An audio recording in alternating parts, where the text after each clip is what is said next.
Hello दोस्तों। आज हम शुरू करने वाले हैं एक नया सफ़र एंशंट इंडियन हिस्ट्री का। और आज का टॉपिक है इंडियन प्री हिस्ट्री या pre historic age in India.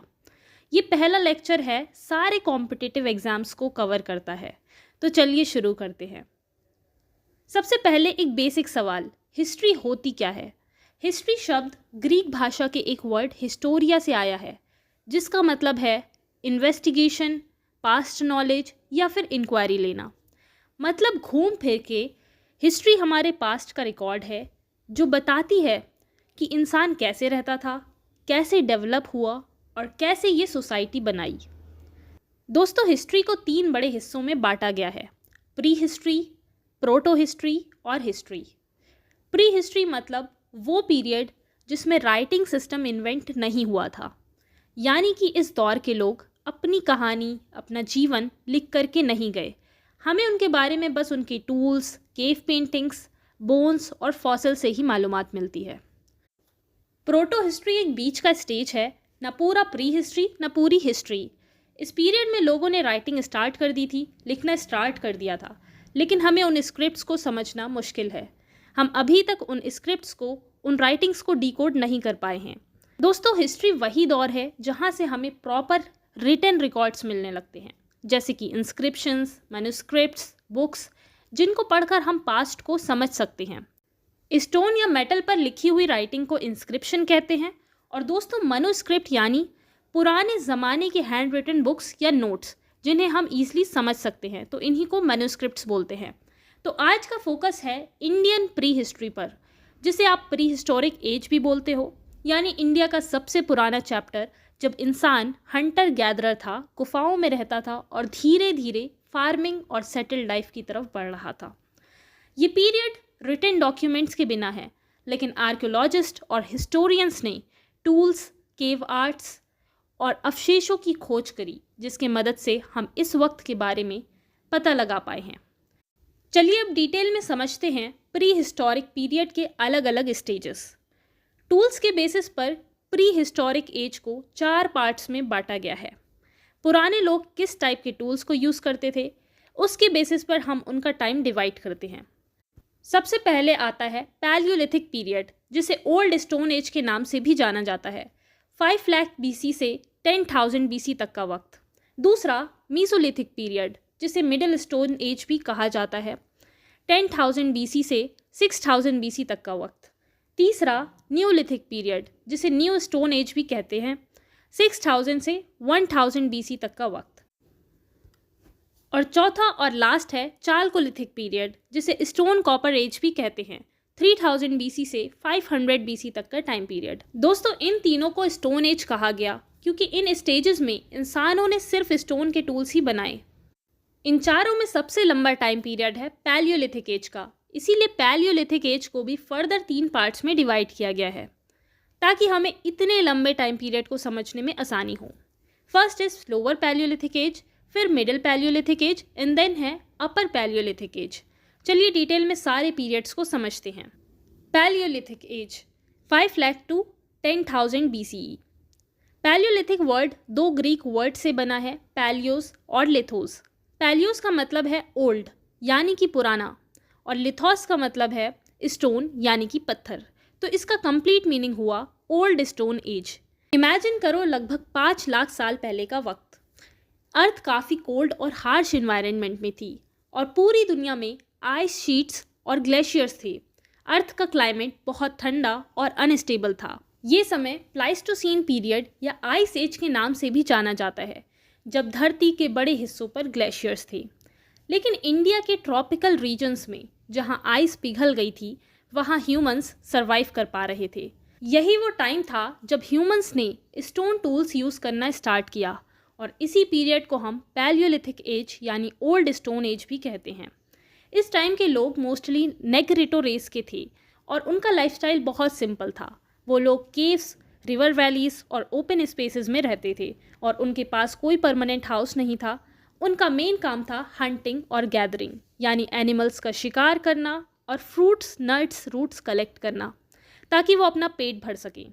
अब शिकार करने के लिए उन्हें ज़रूरत थी कुछ टूल्स और हथियारों की। इन लोगों ने पत्थरों से हथियार बनाए ताकि शिकार कर सकें और जंगली जानवरों से अपना बचाव कर सकें।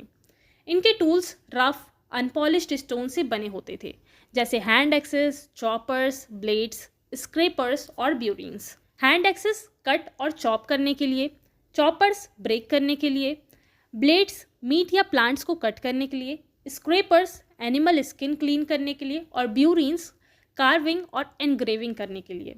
ये टूल्स बहुत मोटे और भारी होते थे। पैलियोलिथिक एज की इंपॉर्टेंस ये है कि ये पीरियड हमें बताता है कि ह्यूमन सिविलाइजेशन का फर्स्ट स्टेप कैसे स्टार्ट हुआ।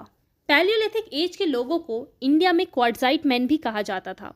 ऐसा इसलिए क्योंकि उनके जो स्टोन टूल्स होते थे वो एक हार्ड रॉक से बनाए जाते थे। उस हार्ड रॉक का नाम था क्वार्ट्जाइट, इसीलिए उस टाइम के लोगों को क्वार्ट्जाइट मैन कहा गया। एक इंटरेस्टिंग और इम्पॉर्टेंट बात, रॉबर्ट ब्रूस फोर्ट एक आर्कोलॉजिस्ट थे जिन्होंने इंडिया में पहला पैलियोलिथिक टूल डिस्कवर किया और वो टूल था पल्लवरम हैंड एक्स। अब डिस्कस करते हैं पैलियोलिथिक एज के फर्दर पार्ट्स।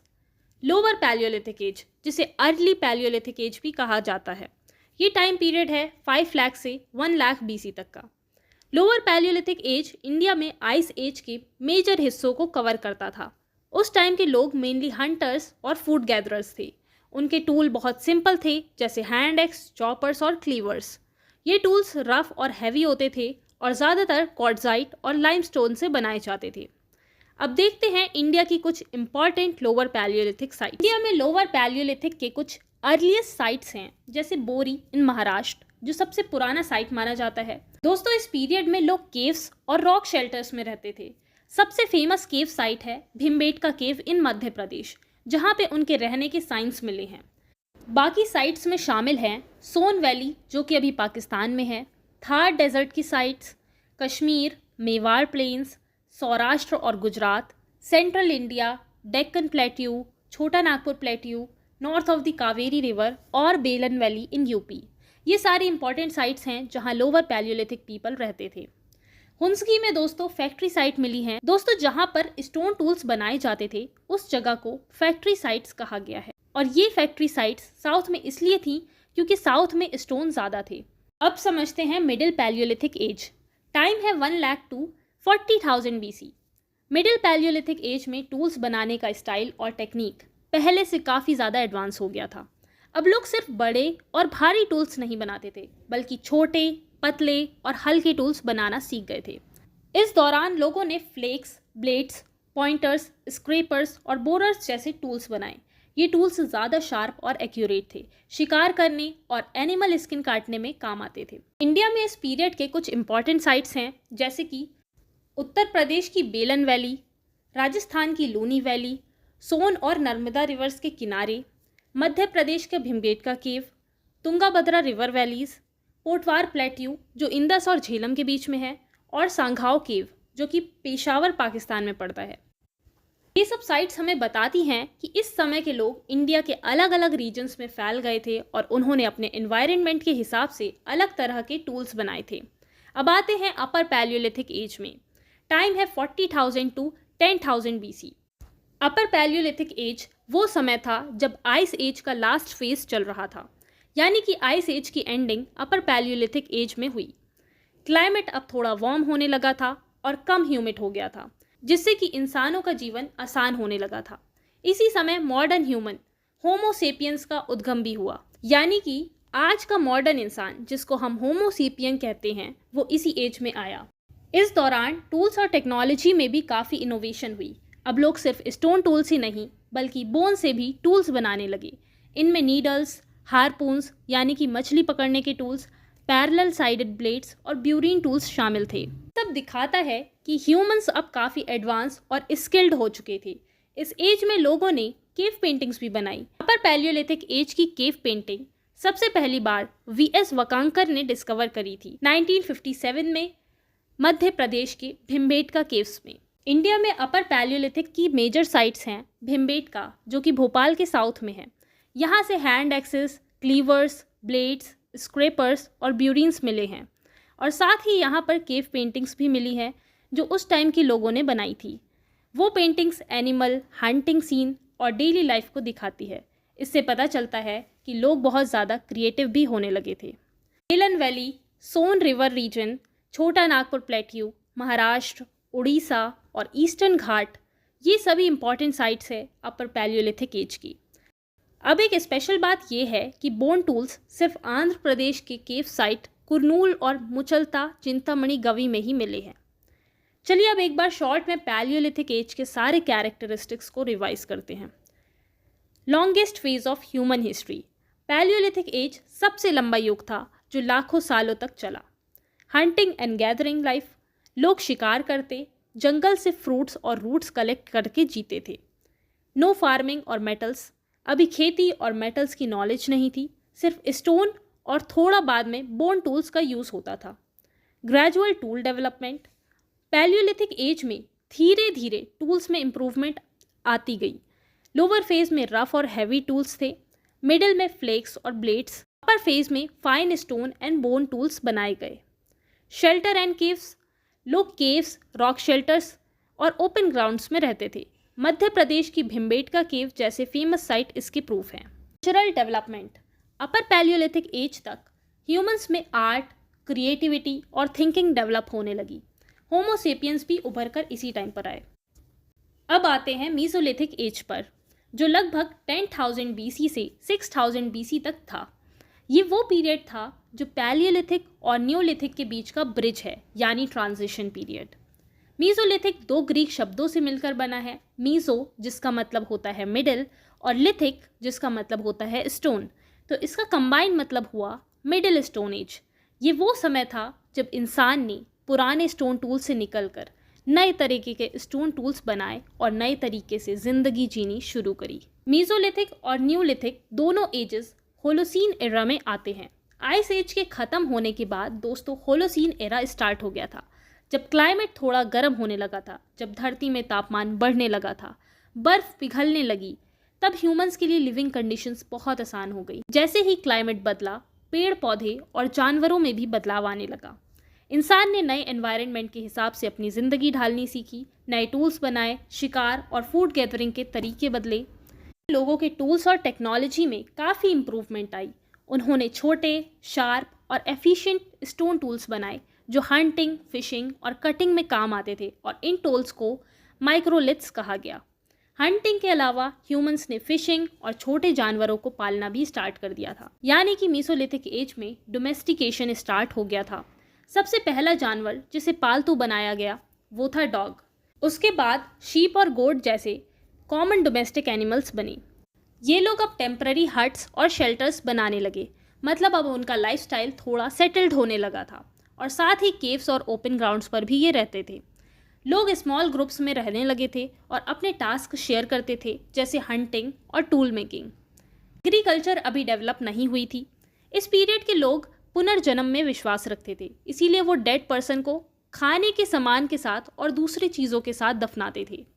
मीसोलिथिक युग के लोग जानवरों की स्किन के कपड़े पहनना शुरू कर चुके थे। ये लोग आर्ट लवर थे और उन्होंने सबसे पहले रॉक आर्ट बनाना स्टार्ट किया। इन पेंटिंग्स में ज़्यादातर जंगली जानवर के शिकार का सीन, नाचना और फूड कलेक्ट करना था। इन रॉक पेंटिंग से हमें पता चलता है कि उस समय रिलीजियस प्रैक्टिस का विकास हो रहा था और जेंडर के बेसिस पर लेबर का डिवीज़न भी था। इसी पीरियड में पहली बार गंगा प्लेन्स में बस्ती बनाना स्टार्ट हुआ था। मीसोलिथिक एज में ह्यूमंस आर्ट और डेकोरेशन में भी इंटरेस्ट लेने लगे थे। उन्होंने शेल्स और बोन्स का यूज़ करके ऑर्नामेंट्स और स्मॉल टूल्स बनाए। तो इन शॉर्ट ये वो पीरियड था जहां ह्यूमंस ने हंटिंग गैदरिंग के साथ फिशिंग और जानवरों को पालना सीखा और अपने टूल्स और शेल्टर्स में इम्प्रूवमेंट किया। भारत में इस एज के सबसे बड़े और अच्छे एविडेंस राजस्थान के बागौर नाम की जगह से मिलते हैं। ये जगह कोठारी नदी के किनारे है, जहाँ पर आर्कियोलॉजिस्ट ने माइक्रोलिथ्स यानी छोटे पत्थर के औजार और जानवरों की हड्डियों और शेल्स खोद कर निकाले हैं। मध्य प्रदेश के आदमगढ़ में सबसे पहली बार जानवरों को पालने यानी एनिमल डोमेस्टिकेशन के सबूत मिले हैं। सोचो, उस दौर के लोग पहली बार जानवरों को अपना साथी बना रहे थे। पुराने पत्थरों के अंदर छुपी तस्वीरें भी इस युग की एक खूबसूरत निशानी है। भारत में लगभग 150 मीसोलिथिक रॉक आर्ट साइट्स मिलती हैं, सबसे ज़्यादा सेंट्रल इंडिया में। इनमें से कुछ मशहूर साइट्स हैं भिम्बेटका केव्स, खारवाड़, जावरा, कथोटिया, सभी मध्य प्रदेश में हैं, और सुंदरगढ़ और संबलपुर उड़ीसा में। साउथ से इजुथु गुहा, ये भी एक प्रमुख साइट है जहां पुराने लोगों ने अपनी लाइफस्टाइल और शिकार के नज़ारों को पत्थरों पर ड्रॉ किया है। इसी दौर में तपी, साबरमती, नर्मदा और माही नदियों के किनारे भी माइक्रोलिथ्स पाए गए। गुजरात के लंगनाज और वेस्ट बंगाल के बिहारनपुर भी मीसोलिथिक युग के इम्पॉर्टेंट साइट्स हैं। लंगनाज से जंगली जानवरों की हड्डियाँ जैसे राइनोसॉर्स और ब्लैक बक तक मिली है। वहीं इन जगहों से ह्यूमन स्केलेटन और बहुत सारे माइक्रोलिथ्स भी मिले हैं। और सबसे इंटरेस्टिंग बात, इस एज में ज़्यादातर जगहों पर पॉटरी नहीं मिली, लेकिन गुजरात के लंगनाज और मिर्ज़ापुर के कैमोर रीजन में पॉटरी के एविडेंस भी मिले हैं। अगर आप एंशिएंट इंडिया को और डिटेल में पढ़ना चाहते हो तो मैं आपको एक बुक सजेस्ट करूंगी, RS शर्मा की एंशिएंट इंडिया। ऑनेस्टली ये बुक बेसिक्स को बहुत क्लियरली कवर करती है, हर कॉम्पिटिटिव एग्जाम के लिए मस्ट हैव है। मैंने नीचे लिंक टैग कर दिया है, आप एक बार चेक ज़रूर कर लेना। अब हम चलते हैं न्यूलिथिक एज की तरफ, जिसे न्यू स्टोन एज भी कहते हैं, जो लगभग 6000 BC से 1000 BC तक था। ये शब्द ग्रीक भाषा से आया है। नियो का मतलब होता है नया और लिथिक का मतलब होता है स्टोन, मतलब न्यूलिथिक एज यानी कि न्यू स्टोन एज। लेकिन ये दौर सिर्फ स्टोन टूल्स का ही नहीं था, ये इंसान की लाइफ में एक रेवोल्यूशन था, इसीलिए इसे न्यूलिथिक रिवॉल्यूशन भी कहा गया। टूल्स एंड वेपन्स, न्यूलिथिक युग के लोगों ने अपने टूल्स और वेपन्स में नए एक्सपेरिमेंट्स किए। ह्यूमन ने पॉलिश्ड और शेप्ड स्टोन टूल्स बनाए। अब वो सिर्फ माइक्रोलिथ्स ब्लेड ही नहीं बल्कि पॉलिश्ड स्टोन से बने औजार भी यूज़ करते थे। उन्होंने सेल्ट्स बनाए, ये पॉलिश्ड हैंड एक्स थे। इस युग के लोगों ने हड्डियों से भी टूल्स बनाए, जैसे नीडल्स, स्क्रैपर्स, बोरर्स और एरोहेड्स। इन नए पॉलिश्ड औजारों ने इंसान के जीवन को आसान बना दिया। अब वो बेहतर तरीके से खेती कर सकता था, शिकार कर सकता था।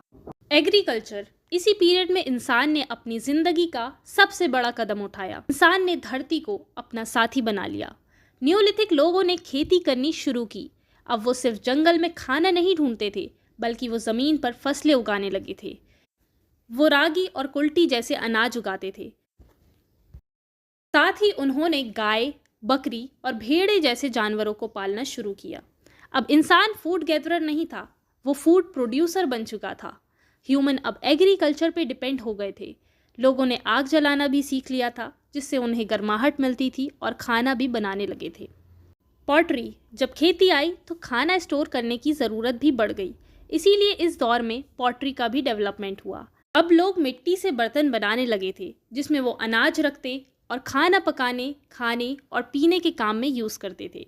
इस युग की पॉटरी 3 प्रकार की थी, ग्रेवेयर, ब्लैक बर्निश्ड वेयर और मैट इम्प्रेस्ड वेयर। शुरुआत में ये हाथ से बनी पॉटरी होती थी, लेकिन बाद में लोगों ने फुट व्हील का यूज़ करना शुरू कर दिया। हाउसिंग, न्यूलिथिक एज के लोग अब एक जगह सेटल्ड ज़िंदगी जीने लगे थे और कम्युनिटी लाइफ स्ट्रॉन्ग होने लगी थी। परमानेंट विलेजेस बनने लगे थे। ये लोग रेक्टेंगुलर या सर्कुलर हाउसेस में रहते थे, जो पत्तों और झाड़ियों से बने होते थे। न्यूलिथिक लोगों को बोर्ड बनाना, कॉटन और वूल स्पिन करना और कपड़े बुनना भी आता था। इस युग के लोगों ने एक सेटल्ड लाइफ जीना शुरू किया। क्योंकि उनकी लाइफ अब भी स्टोन टूल्स पर ही निर्भर थी, इसीलिए वो पहाड़ों के आसपास हिली रिवर वैलीज और रॉक शेल्टर्स में रहते थे। वहाँ उन्हें पानी भी मिल जाता था, उनकी ज़रूरत की चीज़ें भी और पत्थर भी, जिससे वो टूल्स बनाते थे। यही वो दौर था जहाँ से सिविलाइजेशन का बीज बोया गया, जहाँ से शुरू हुई हमारी सभ्यता की कहानी। आर्ट और रिलीजन भी डेवलप हुआ। ह्यूमंस ने स्कल्पचर, ऑर्नामेंट्स और रिचुअल ऑब्जेक्ट्स बनाए। ये दिखाता है कि ह्यूमन अब सिर्फ सर्वाइव नहीं कर रहे थे, बल्कि अपनी क्रिएटिविटी और सोसाइटी डेवलप कर रहे थे। न्यूलिथिक एज का एसेंस ये है कि ये वो टाइम था जब ह्यूमंस ने settled life, agriculture, permanent villages, advance tools और आर्ट को डेवलप किया। इससे ह्यूमन सिविलाइजेशन का फाउंडेशन स्टार्ट हुआ। अब डिस्कस करते हैं न्यूलिथिक एज के कुछ इंपॉर्टेंट साइट्स।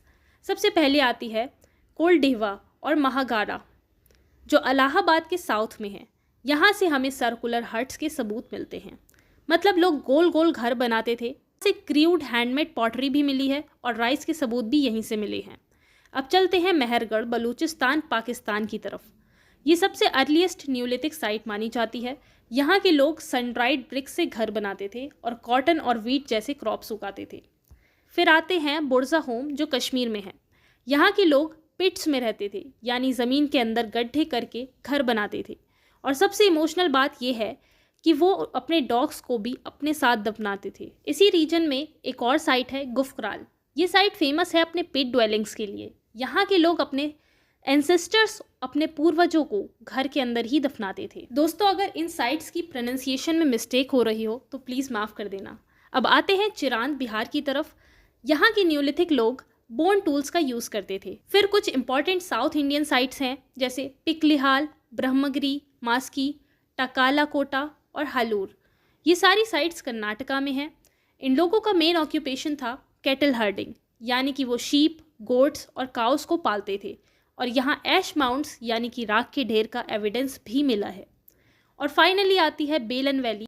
ये साइट बहुत स्पेशल है क्योंकि यहाँ से पैलियोलिथिक, मीसोलिथिक और नियोलिथिक तीनों फेजेस के सबूत एक ही जगह पर मिलते हैं। वीडियो कैसी लग रही है कमेंट में ज़रूर बताइएगा। आपका एक एक कमेंट मुझे बहुत मोटिवेट करता है, साथ ही लाइक और शेयर भी कर देना।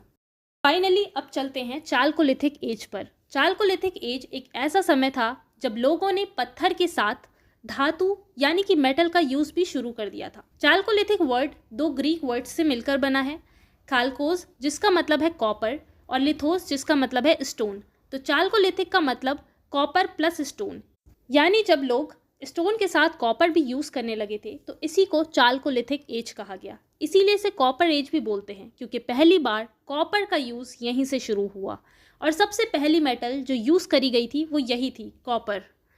यही वो दौर था जब इंसान ने पत्थर से आगे बढ़कर तांबे का इस्तेमाल करते हुए एक नए एज, एक नए विकास की शुरुआत करी। अब इस एज के फीचर्स को देखते हैं। Agriculture and cattle rearing. Chalcolithic as के लोग भी एनिमल्स को डोमेस्टिकेट करते थे और फसलें उगाते थे। उन्होंने गाय, बकरी, भेड़ें, भैंसे जैसे जानवरों को पाला और हिरन का शिकार भी करते थे। ये क्लियर नहीं है कि वो घोड़े के बारे में जानते थे या नहीं। उन्होंने गेहूँ, चावल, बाजरा उगाया और मसूर, मूंग, उड़द, चना जैसे पल्सेस भी कल्टीवेट किए। डेक्कन के ब्लैक सॉइल में कॉटन उगाई जाती थी और रागी और बाजरा लोअर डेक्कन में। ईस्टर्न इंडिया में लोगों का मेन फूड था मछली और चावल, जो आज भी वहाँ की फेमस डाइट है। नेक्स्ट है पॉटरी। इस दौर के लोग black and red pottery use करते थे, जो सबसे कॉमन थी। साथ ही ओकरे कलर की पॉटरी भी पॉपुलर थी। उन्होंने पॉटर्स व्हील का यूज़ किया और वाइट कलर की लीनियर डिज़ाइन से पेंटिंग भी की। नेक्स्ट है रूरल सेटलमेंट। ये लोग गाँवों में रहते थे और बर्न्ट ब्रिक से अभी अनजान थे। उनके घर मड और ब्रिक से बने होते थे। यही समय था जब सोशल इनइक्वालिटी शुरू हुई। चीफ्स के घर रेक्टेंगुलर होते थे, जबकि आम लोग राउंड हट्स में रहते थे। उनकी इकोनॉमी एक विलेज बेस्ड इकोनॉमी थी। नेक्स्ट है आर्ट एंड क्राफ्ट। चालकोलिथिक लोग कॉपर स्मिथ्स में एक्सपर्ट थे। उन्हें कॉपर मेल्ट करना और टूल्स बनाना आता था। वो स्टोन कार्विंग, स्पिनिंग और वीविंग में भी स्किल्ड थे, मतलब उन्हें कपड़ा बनाना भी आता था, लेकिन वो अभी लिखना नहीं जानते थे। इस एज की साइट से क्ले की मदर गॉडेस की मूर्तियाँ भी मिली हैं, जिससे लगता है कि वो अर्थ गॉडेस की पूजा करते थे। मालवा और राजस्थान में बुल टेराकोटा फिगर्स भी मिले हैं, जिससे लगता है कि बुल उनके लिए एक इम्पॉर्टेंट रिलीजियस सिंबल था। Infant mortality. वेस्ट महाराष्ट्र में मिलने वाली कब्रों से पता चलता है कि बच्चों की डेथ रेट बहुत ज़्यादा थी। चालकोलिथिक लोग श्रृंगार और ज्वेलरी के बहुत शौकीन थे। औरतें शेल्स और बोन्स के ऑर्नामेंट्स पहनती थी और सेमी प्रीशियस स्टोन्स के बीड्स भी बनाते थे। तो ये था चालकोलिथिक एज, एक ऐसा युग जहां इंसान ने पत्थर से तांबे तक का सफ़र तय किया और अपनी ज़िंदगी में नए रंग, नए टूल्स और नए विकास लाए। अब चालकोलिथिक एज की कुछ इंपॉर्टेंट साइट्स को देखते हैं। आहार, Banas valley, south eastern Rajasthan.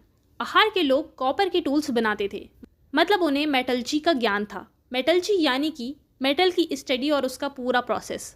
वो अपने कॉपर टूल्स दूसरी कम्युनिटीज़ को भी सप्लाई करते थे। यहाँ चावल भी उगाया जाता था। नेक्स्ट है गिलैंड, बनास वैली, राजस्थान। यहाँ से स्टोन ब्लेड इंडस्ट्री के सबूत मिले हैं। मालवा कल्चर के सेटलमेंट मेनली नर्मदा और उसकी ट्रिब्यूटरीज के पास मिले हैं। यहाँ से सबसे रिच चालकोलिथिक पोएट्री और स्पिंडल वॉल्स यानी कि धागा काटने के इक्विपमेंट्स मिले हैं। कयाथा, मध्य प्रदेश। ये सेटलमेंट चंबल रिवर के किनारे था। यहाँ के घरों के फ्लोर्स मड से प्लास्टर्ड थे। चिरांद, सेनवार, सोनपुर और महिषदाल यहाँ से पॉटरी और टूल्स दोनों मिले हैं। सोनगांव, इनामगांव और नासिक महाराष्ट्र यहाँ मिले हैं बड़े मड हाउसेज जिनमें सर्कुलर पिट हाउसेज भी थे। ये दिखाता है कि लोगों का रहने का तरीका और एडवांस था। नवदातोली नर्मदा के किनारे ये इंडिया के सबसे बड़े चालकोलिथिक सेटलमेंट्स में से एक था, लगभग 10 हेक्टेयर में फैला हुआ। यहाँ के लोग लगभग सारे फूड ग्रेन्स उगाते थे। और लास्ट है नेवासा, जो कि जोरवे महाराष्ट्र में है और ईरान मध्य प्रदेश में। ये सारी साइट्स चालकोलिथिक एज की हैं। अब डिस्कस करते हैं इवोल्यूशन ऑफ ह्यूमन। इंसान तो पहले बंदर था, बंदर से इंसान बना। तो सबसे पहले आते हैं ड्रायोपिथेकस। ये पेड़ों पर रहता था। इंसान और बंदर दोनों का कॉमन पूर्वज। फिर धीरे धीरे ऑस्ट्रेलोपिथेकस आए, पहला मैन लाइक क्रिएचर जो सीधा चलना सीख गया था और ज़मीन पर ज़्यादा रहता था। फिर आते हैं होमो हेबिलिस। इन्हें सबसे पहले पत्थर के टूल्स बनाना आता था। फिर आते हैं होमो इरेक्टस। ये वो मैन था जो सीधा चलने लगा था, आग जलाने और हंटिंग में एक्सपर्ट था। इसी से नर्मदा मैन बिलोंग करते थे। अब ये नर्मदा मैन क्या है वो हम आगे डिस्कस करेंगे।